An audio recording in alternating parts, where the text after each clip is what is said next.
আচ্ছা, রাঢ় মানেটা কি? রাঢ় আমরা অনেকবার শুনেছি শব্দটা, রাঢ় শব্দটা মানেটা কি? রাঢ় হচ্ছে রক্ত মৃত্তিকার দেশ, রক্ত রঙের মাটি, হ্যাঁ লাল রঙের মাটি।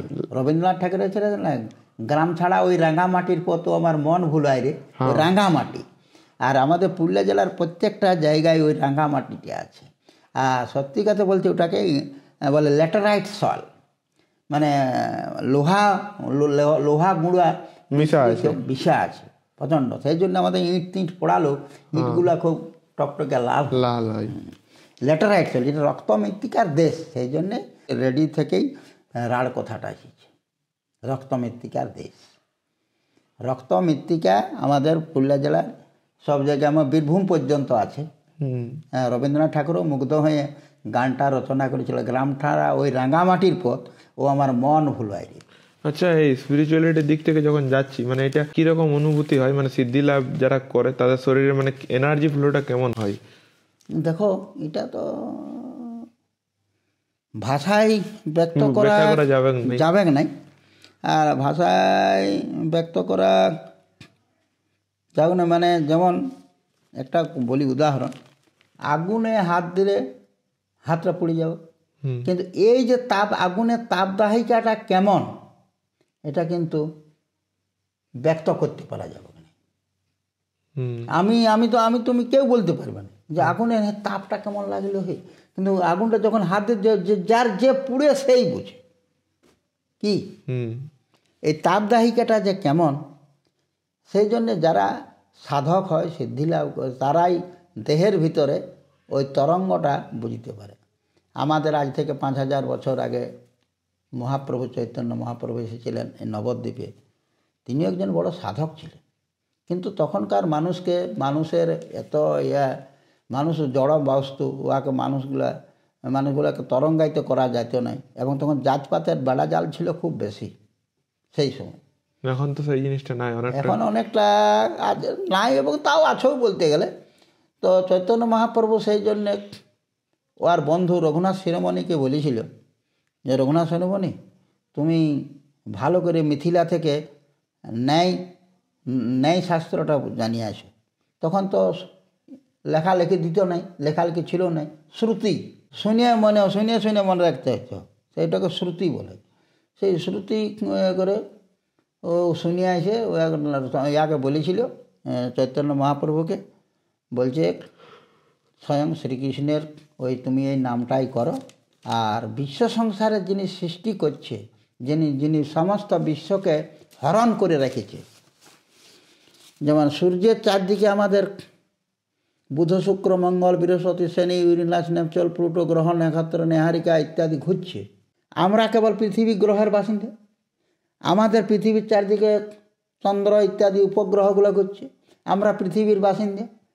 এই পৃথিবীর মতো অত বড় বিশাল পৃথিবীর একটা ছোট্ট কোনায় আমরা একটা ছোট এশিয়া মহাদেশের অন্তর্গত ভারতের একটা ছোট্ট পুরুলিয়া জেলার আমরা বিষপুরিয়ায় বসবাস করছি, এই ছোট্ট একটা কোনা।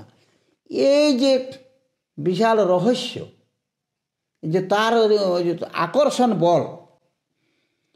বলে আছে, এনালে আকর্ষণ চলে যাক, ছিটকে কোথায় চলে যাবো, মহাশূন্য আর কেউ কিছু খুঁজে পাওয়া যাবে না। এখন এইটা বাস্তব, সেই আকর্ষণ শক্তিটাই ওটা যে সারা বিশ্বের মানুষকে, পৃথিবীর জীবকুল প্রাণীকে যে আকর্ষণ করে রেখেছে, হরণ করে রেখেছে, সেই থেকে হরি কথাটা এসেছে। সেইটা বলছে, তাহলে এক কাজ করো চৈতন্যবাবু, নাম মন্ত্রটা হরি বল করে দাও, 4 অক্ষরে, হরি আর বল। এই 4 অক্ষরেই এখনকার এই 500 বছর 700 বছরের মানুষ ইয়া করবে।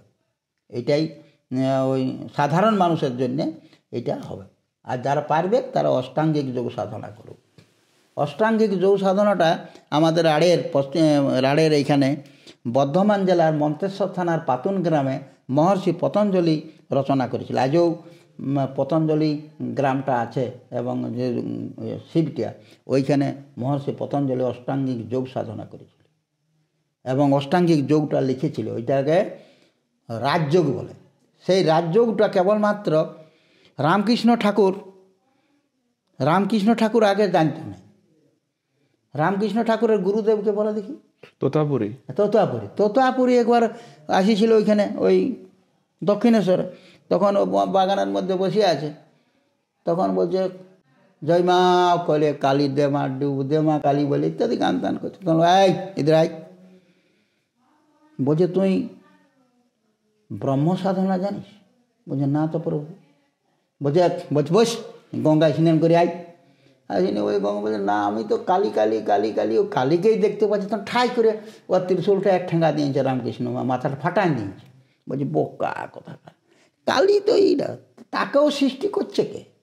বিশ্ব সংসারটা যে সে একজন তো সৃষ্টিকর্তা, শিব বলো কালী বলো অমুক বলো কৃষ্ণ বলো, দুনিয়ার মানুষকে একজন তো সৃষ্টিকর্তা আছে। সেই সৃষ্টিকর্তাটাকে, সেইটা হচ্ছে ওইটাকে বলে দিয়েছে ব্রহ্ম সাধনা। যা নয় ব্রহ্মাণ্ডে তা আছে দেহ ভাণ্ড। কি জিনিস, আর সেই দেহটাকে আমরা বুঝতেই পারছি না। এই যে এই দেহ ভাণ্ডেই বলছে বিশাল ওই ব্রহ্ম সাধনাটা করা যেতে পারে, আর অন্য কোনো প্রাণীরা পারে না। কারণ কি জানো, মানুষের যে ব্রেনের যে মস্তিষ্ক নার্ভ সেলগুলা, নিউরনগুলা 10 লক্ষ কোটি আছে, অন্য 10 লক্ষ কোটি আছে, কোনো প্রাণীর এটা নাই। এবং তার আরও একটা বলছে মানুষের যে মস্তিষ্ক থেকে যে একটা নালী আছে তার নাম সুষুম্না কাণ্ড, স্পাইনাল কর্ডের ভিতরটাই থাকে সুষুম্না কাণ্ড, শ্বাসের মতো। তার ভিতরে একটা পারদের মতন জিনিস আছে, ওটাকে মন যমুনা নদী বলে। যারা সাধক হয় তারা এই মানুষের লাস্ট হার্টটা, ওটাকে কী বলে কুকসিস, এই কুকসিসের ভিতরে প্রকৃতির শক্তি ঘুমায় থাকে। এই প্রকৃতির শক্তিটা ওই নালী দিয়ে উঠাই যারা এই কপালের কাছে যে দুটা ভুরুর উপরটায় যে একটা গ্ল্যান্ড আছে তাকে বলে পিটুইটারি গ্ল্যান্ড, বিজ্ঞান বলছে। ওই পিটুইটারি গ্ল্যান্ড, ওই গ্ল্যান্ড পর্যন্ত যদি উঠাতে পারে ওইখানেই বলছে কৃষ্ণ থাকে। ওইখান থেকে অনুভূতিটা যদি এইখানে পর্যন্ত মানে অর্থাৎ স্থূল জগৎ থেকে সূক্ষ্ম জগতে যদি আনতে পারে তাহলে ওইটাই কৃষ্ণ সাধনা। 30 যুক্ত 9 সমান কৃষ্ণ, কৃষ্ণ মানে পরম আনন্দ। তখন ইত্যাহু ব্রহ্ম, তখন এই দেহের ভিতরে এই সৃষ্টির সে নাদ মন্ত্র বলে না, ওং ওং ওঙ্কার শনিটা দেহের ভিতরে শুনতে পায়। তখন মানুষটা আস্তে আস্তে সমাধিস্থ হয়ে যায়, এই বাহ্যিক জগৎ থেকে মানে অন্য জগতের সঙ্গে মানে ব্রহ্ম জগতে চলে যায়। তো এত বড় সাধনা করা যায়। এইটা সেই সাধনাটা ওই রামকৃষ্ণ ঠাকুর পরে কালীমালি ছাড়িয়ে দিয়ে ব্রহ্ম সাধনা করেছিল, কিন্তু সেই সাধনাটা আর টেকাতে করতে পারে না। সেই সাধনাটা কিন্তু বিবেকানন্দকে দিয়েছিল, বিবেকানন্দ করেছিল ব্রহ্ম সাধনা, ওঙ্কার ধ্বনি পর্যন্ত শুনেছিল। সেই জন্য বিবেকানন্দের যে একটা অনেকগুলো বই লিখেছে, তার মধ্যে একটা রাজযোগ বলে একটা বই আছে বিবেকানন্দের দর্শনে। রাজযোগ, রাজযোগ মানে যোগের রাজা, যোগের রাজা রাজযোগ, যে যোগটা করলে মানুষ দেহের ভিতরে বিশাল ব্রহ্ম অনুভব করতে পারে। ব্রহ্ম আর দেহের এখান থেকেই ওই কপালে দুটো ভুরুর মাধ্যমে দেখো শিব ইত্যাদির বিভিন্ন একটা কপালটা একটা চোখ থাকে না, থার্ড আই যেটাকে বলে, থার্ড আই বলে। ওই রেটা থেকে জ্যোতি বেরাতে থাকবে এখনও। এবং যারা সাধক হবে তাদের গা থেকে একটা রেডিয়েন্ট বডি বের হয়, ওরা ওই রেডিয়েন্ট বডি বলে। রেডিয়েন্ট মানে রেডিয়েশন, মানে যেমন ওই যে ইউরেনিয়াম থেকে যেমন একটা চর করে বের থাকে। আমরা যখন ল্যাবরেটরিতে পরীক্ষা করতাম কেমিস্ট্রি, তখন আমরা ওইটা দেখাচ্ছি ওইখানে দূরের একটা, আর এইখানে যদি রেডিওটা খড় খড় খড় খড় খড় খড় খড় খড় করছে, ওই রেডিয়েশনটা সবসময় বেরিয়ে আসে। সেরকম মানুষের ভিতর থেকে ওই রেডিয়েশনটা ওই মানে রেডিয়েন্ট বডি হয়ে যাবে। মানুষের ভিতরে যে অনেকগুলো কোষ থাকে, কামময়, মনোময়, জ্ঞানময়, অতিমানস, হিরণময়, এই যে কোষগুলো আছে না, যখন মানুষের এই সূক্ষ্ম কামময়, তখন ওই মানুষের জড় পদার্থের মতন এই ছাগল ভেড়া গরু কাড়া নিয়ে মানুষের চিন্তা করে, মানসিক স্তরটা ওই লেভেলেই থাকবে। কিন্তু যখন মানুষ এই হিরণময় মানে সোনার মতো, মানে এত দূর আসবে, হিরণময় কোষের জাগরণ ঘটে, তখন মানুষ সূক্ষ্ম চিন্তা করতে পারে। আজকের যারা বড় বড় ঋষি মহাঋষি, যারা রবীন্দ্রনাথ ঠাকুর, কাজী নজরুল, এরা যে ইহা করেছে, গবেষণা করে ইহা করেছে, অনেক কিছু লেখালেখি করতে পেরেছে, ওই ওরা হিরণময় কোষের জাগরণ ঘটাতে পারত। আজ আমরা নানা রকমভাবে ওই অজগজ করে করতেই পারছি না। আমাদের দেহটা স্থূলই রয়ে যাচ্ছে, সূক্ষ্ম জগতে আমরা নিয়ে যেতে পারছি না। আর ওই ওই ওই ওই ওই সেলগুলো আমাদের এটা পঞ্চভূতের দেহ বলে। পৃথিবীতে 5টা এলিমেন্ট আছে, ও পৃথিবীর 5টা এলিমেন্টের সাথে আমার 5টা এলিমেন্ট আছে দেহের ভিতরে। ক্ষিতি তত্ত্ব মানে কি? হাড় তাড় এই মাংস। অপ তত্ত্ব মানে অপ মানে জল। অপ মানে কত? জল। আমার পৃথিবীর মধ্যে 3 ভাগ জল, 1 ভাগ স্থল। আমার শরীরেও 70% ওয়াটার আছে আর 1 ভাগ হাড় গড় আছে। এই অপটা, রক্তটাই হচ্ছে আমার অপ। তেজ মানে কি? তেজ মানে আমার এই যে টেম্পারেচার, এই তেজটা, এইটাই হচ্ছে তেজ অংশ। এইটি টেম্পারেচারটা নষ্ট হয়ে গেলে মানুষ মরে যাবে। ক্ষিতি অপ তেজ। মরুত মানে কি? মরুত মানে বাতাস। আমার দেহের মধ্যে প্রতিনিয়ত নাক দিয়ে অক্সিজেন যাচ্ছে। অক্সিজেন সেটা কোথায় যাচ্ছে? ফুসফুসে। ফুসফুসের মধ্যে হাজার হাজার কোটি কোটি রক্তচালক আছে, সেইগুলো হিমোগ্লোবিনটাই ধরছে, সেটা অক্সি হিমোগ্লোবিন হচ্ছে। সেই অক্সি হিমোগ্লোবিনটা চলেছে হার্টে আবার থ্রো করে দিচ্ছে প্রত্যেকটা শিরা উপশিরায়, প্রত্যেকটা জালকে। তখন মানুষটা বাঁচে আছে। যাদের শরীরে যত বেশি অক্সি হিমোগ্লোবিন থাকবে তাদের বডি তত বেশি নিরোগ হবে। আজকাল যে কার্বন ডাইঅক্সাইড অক্সি হিমোগ্লোবিন তো পাচ্ছে না, ফুসফুসে ক্যান্সার হয়ে মরছে, ধোঁয়া ইহা এত। এইটা ক্ষিতি অপ তেজ, মরুত। আর বোম তত্ত্ব মানে সূক্ষ্ম তরঙ্গ। মানুষের এই দেহ ঘাটটার নিচটায় এই দিকটা স্থূল জগৎ, এর কোনো ফাংশন নাই। যে তুমি যেখানে এসেছো, কে আনিছে তোমাকে আমার এইখানে ঘরে? তোমার মাইন্ডকে আনিছে, যে মাস্টারদার সঙ্গে আজকে দেখা করবো, কিছু গল্প কিছু জানবো। কি এই যে সূক্ষ্ম, এইখানে মাথার খুলিটার ভিতরে যে আমাদের মাথার খুলি, স্কেলিটন, স্কালটা, করোটির ভিতরে যে এত সূক্ষ্ম একটা অংশ রাখেছে, যত্ন সহকারে রাখা হয়েছে। এই এই ওই সেলগুলো, ওইটা জন্য ব্রেনের ভিতরে আরো স্তর আছে। অগ্র মস্তিষ্ক, পশ্চাৎ মস্তিষ্ক, মধ্য মস্তিষ্ক। এই তার ভিতরে যে গুরু মস্তিষ্কগুলো আছে, যারা মানুষের চিন্তা ভাবনা, বুদ্ধি, বিবেক, হর্ষ, বিষাদ, আনন্দ এগুলো করছে, এটা গুরু মস্তিষ্ক করছে। এই যে তোমাকে ওইখানে এইগুলো সূক্ষ্ম অংশ আছে, যেখানে একটা হরমোন বেরোয় মস্তিষ্ক, ওইখান থেকে, এটাকে মেলাটোনিন হরমোন বলে। ওই মেলাটোনিন হরমোনটার ওইখানেই মানুষের একটা মাইন্ড বলে একটা বস্তু আছে, মনটা উৎপন্ন করছে তরঙ্গ, ওটা মাইন্ডটা ভাইব্রেশন, এটা ভাইব্রেশন আছে। ওই মাইন্ডটাই, ওটার আবার 3টা ভাগ থাকে, চেতন, অবচেতন, অধিচেতন থাকে। মনেরও কনসিয়াস মাইন্ড, সাবকনসিয়াস, আনকনসিয়াস। এই যে এই মাইন্ডটা থাকে, এই মাইন্ডটাকে যারা, এই যে আমরা তোমরা এখন একটা গল্প করছি, এটা চেতন মনে চলছে। আবার রাত্রি গভীর অন্ধকারে দেখবে সেই জিনিসটা কোথায় হারিয়ে যাচ্ছে, আবার কোথায় যেন কোথায় ঘুরছে, টাটা বোম্বাই ঘুরিয়ে চলে আসে। এই যে অবচেতন মানে, ওইটাই মানুষ স্বপ্ন বলে। সেই জন্যেই মাইন্ডটাকে যত বেশি আমরা সুন্দর রাখতে পারবো, বা মনকে যত শুভ কাজে লাগাতে পারি, তত মনটা ভালো হয়। যে যারা দেখবে, যারা বেশি দুশ্চিন্তাগ্রস্ত হয়, যে তাদের মাইন্ড, যাদের টেনশন বেশি, তারা যেমন রোগাগ্রস্ত হয় বেশি। আর তখনই কি হয়, দেহের ভিতরে যখন যত টেনশন করে, যত রকমের অপচিন্তা করে, না খারাপ চিন্তা করে, তখন ও দেহের ভিতরে অ্যাসিড উৎপন্ন হয়ে যায়। এই অ্যাসিডটাই দেখে ক্যান্সার রোগের প্রধান। রক্তে যখন অ্যাসিডিটি চলে যায়, তখন এই দুনিয়ার রোগগুলো চলে আসে। এটা আমি হেলথের দিক থেকে শুনেছি যে 2টা জিনিস থাকে, তো একটা অ্যাসিডিক আর একটা অ্যালকালাইন। যত বেশি অ্যালকালাইন মানে ক্ষার ধরনের, যারা যত বেশি ক্ষার ধর্মে খাবারও খাবে, ক্ষার ধর্মে মানে শুভ চিন্তা করবে, তাদের ব্লাডটা তত ক্ষার হবে অটোমেটিক্যালি। আর মানুষের শরীর তো এমনিতে অ্যাসিডিক, তাহলে আমাদেরকে ক্ষার। হ্যাঁ, আর এই যত রকম মাছ মাংস, যেটা এই আছে অ্যামাইনো অ্যাসিডগুলো আছে না, প্রোটিন জাতীয় খাদ্য অধিকাংশই অ্যামাইনো অ্যাসিড। ওই অ্যামাইনো অ্যাসিডটা আবার বেশি অ্যাসিডটা তৈরি করছে। এত সমস্ত এই শরীরটাকে জানতে হবে। খেয়ে সপ্তর্ষি চটপট বলিয়ে দিলাম। দেহের ভিতরে এবার ওইটাকে 5টা ভাগ করেছে: কুলকুণ্ডলী, স্বাধিষ্ঠান, মণিপুরী, অনাহত, বিশুদ্ধ, আজ্ঞা, সহস্র। এইটাই হচ্ছে ক্ষিতি, অপ, তেজ, মরুত, বোম। এই যে ক্ষিতি মানে কি নিচটা, অপ মানে কি জল। আমার শরীরে তোমাদের এখানে মূত্রথলি, অমুক ধরে জল আছে। তেজ মানে এখানে এই যে নাভি মূলে, এখানে টেম্পারেচার তৈরি হচ্ছে নাভি মূলে। ওই জন্য বলে যে চান করার সময় নাভি মূলে জলটা নিয়ে নিবি, আগে জলটা মানে ওটা নির্বাপিত কর। ক্ষিতি অপ তেজ, এইটা বাতাস আছে কিনা, এই যে পাঁচটার ভিতরে বাতাস আছে, ক্ষিতি অপ তেজ আছে না, এটা তেজ। খ্তি অফ তেজ মরুত, আর এখানে ব্রেনটা সূক্ষ্ম তরঙ্গটাই হচ্ছে বোম তত্ত্ব। খ্তি অফ তেজ মরুত বোম, এই পঞ্চভূতের সমাহার এই ভৌতিক দেহ। আমরা যারা দুবেলা একটু সাধনা করি তারা আমরা এখন কোথাও কিছু কুলকিনারা পাই না, তবে তাও কোনো দিন কালক্ষেপে হয়ে যায় একটু। দুজনে এতক্ষণ বসে বসে পডকাস্ট করছি, এটাও কিন্তু একটা যোগ বটে যে গল্পটা করছি। যোগ মানে কি? দুটো জিনিসের মিলন। তোমাকে এখানে আনবে আর মাস্টারদের সঙ্গে যোগ হবে, এইটা গল্প হবে। সবার সাথে সবার যোগ হয় না। কারণ কি জানো?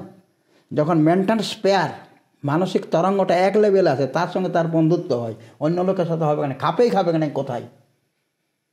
মানে বৃশ্চিকে যেমন দংশন করছে সেই রকম খাঁকড়া বিষয় বিঁধে দিলে যেমন হোক, এই এক লোকের যদি কোথায় আরেক শোনো, হে কি ইয়ার খাইয়ে দেয় কাজ নাই, এরকম বল।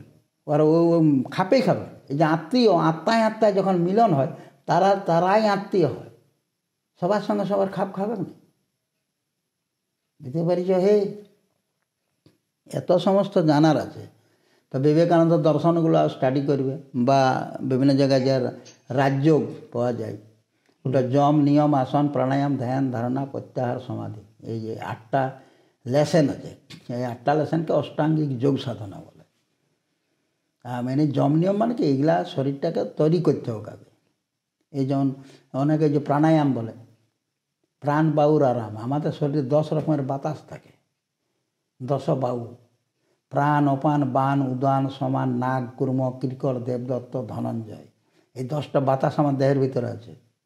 প্রাণ বায়ু এইখানটালে আছে, সমান বায়ু এখানটা রয়েছে, নিজ দিকে যে বাতকম্ব করে এগুলো আছে অপান বায়ু। এই দেহের রক্ত শিরা উপশিরা বাতাসটা বইছে, নিদ্রা আনছে, তন্দ্রা আনছে, হাই তুলছে, এগুলো এক একটা বাতাসে কাজ করছে। এই আমার বাতাস চলাচলটা ক্ষণিকের জন্য বন্ধ হয়ে যাক, আমার হাতটা প্যারালাইজ হয়ে যাবে, হবে না? অবশ্যই হবে। একদম এখনকার দিনে প্রাকৃতিক যতটা ছোঁয়া ছিল, প্রাকৃতিক ছোঁয়াটার থেকে অনেকটা দূরে চলে গেছি। গোটা জীবনটাই শুধুমাত্র এরকম আর্টিফিশিয়াল হতে চলেছে, মেকানিক্যাল হচ্ছে, আর্টিফিশিয়াল হয়ে যাচ্ছে, ন্যাচারাল। সেই জন্য আগেকার সাধু সামন্তরা ওই যে ভোরের বেলায় যেত, ভোরের বেলায় যে সারা বছর সারা রাত পৃথিবীটা থাকবে, অক্সিজেন, ওজোন গ্যাসটা সেই সময় বেশি পাওয়া যায়। ওজোন গ্যাস মানে O3, যেটা O2 বলে আমরা জানি, আর একটু পার্সেন্টেজটা বেশি থাকে অক্সিজেন, সেটা O3 বলে, ওইটাকে ওজোন গ্যাস বলে। এখনকার দিনে কি হয়েছে, তুমি হয়তো তোমার জেনারেশন অতটা বুঝতে পারো না। আমাদের যে জেনারেশন, রাতের বেলা রাত 10টায় খাবার খাওয়া, 9টায় খাবার খাওয়া, রাত আরো 1 ঘন্টা 2 ঘন্টা ঘুমার আগে ফোন ঘাটা, সেটার মধ্যে হয়তো আমিও আছি যুক্ত। সকাল 8টা 9টা 10টার সময় ঘুম থেকে ওঠা, এবং কারো যদি কাজ না থাকে তাহলে দুপুর 12টার সময় ঘুম থেকে ওঠা।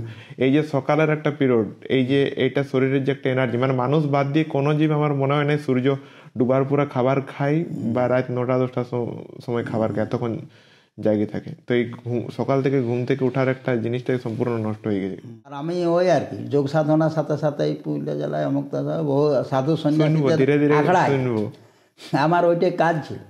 সাধু সন্ন্যাসীদের আখড়ায় যাইয়ে পৌঁছে যাওয়া, অনেক রাত্রি যাপন করেছে সাধু সাধুদের। দেখি কি বলছে, তো ওর গাঁজা খাই আমাকে দূর। আমি বলি, আমি আরো বুঝাই, বলছি ও শিব গাঁজা খাইতে। বলি আপনারা জানেন নেই। তা সাধুরা বলছে আপনি জানেন? বলি হ্যাঁ আমি জানি।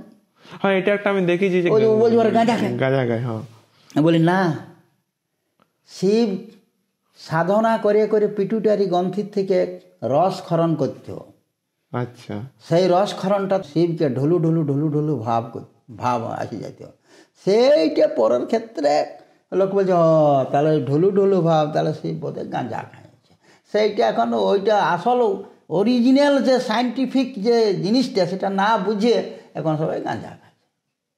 আমি বলি তোমরা আর কিছুদিন পরে শিবের কাক বগলে মদের বোতল দিয়ে দিবে ঢুকায়, মানে এখন কিছুদিন পরে সব তখন বলে দিবে যে পরের জেনারেশন বলে শিব মদ খাদ্য, মানে একটা কথা তো কেউ বলে দিয়েছে যে শিব জেনারেশন চলে যাচ্ছে। কিন্তু শিব আসল জিনিসটা শিব ইয়ে করছে, নির্বাণা স্টেট বলে না, নির্বাণা যেটাকে ইংরেজিতে বলে।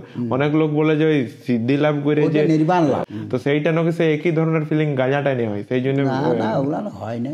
সেই জন্য ও লোকে ওর গাঁজা টাইনে ওইটা তখন মানুষের আর চাঞ্চল্য হয়ে ডাইভার্টেড সূক্ষ্ম তরঙ্গ তো যাবে কেই নেই। ও আগে লোকের মারপিট দাঙ্গা চুরি করতে আর মন যাবে।